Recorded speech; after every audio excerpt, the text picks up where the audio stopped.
Hello friends, welcome to my YouTube channel.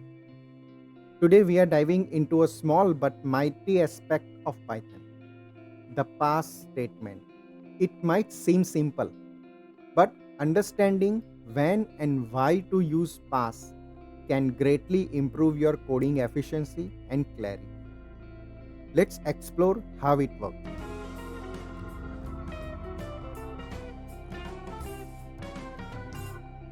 The pass statement is null operation. It does nothing. It is often used as a placeholder, allowing you to maintain the integrity of the program structure while planning or debugging. Let's see it in action. Here we have a function that is not yet implemented. Instead of leaving the function body empty, which would result in an indentation error, we use pass to indicate that the implementation is pending.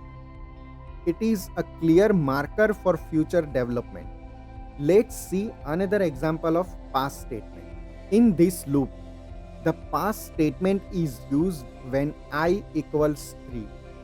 This can be particularly useful if you are sketching out how your loop will work but aren't ready to implement all conditions just yet.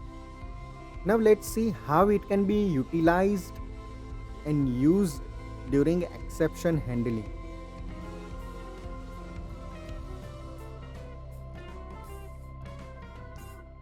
Another common use of pass is in exception handling.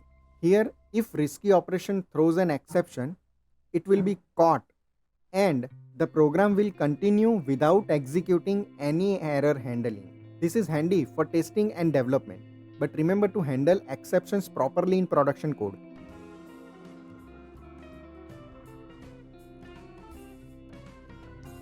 While pass is useful as a placeholder, it is best to replace it with actual code as soon as you can.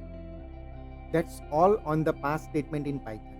It is simple, but ensure that your code structure remains syntactically correct while you plan and build out your projects. Thanks for watching. If you found this tutorial helpful, please like, subscribe and hit that notification bell for more programming tips and tricks. Have questions or insights about using pass? Drop a comment below. We would love to hear from you.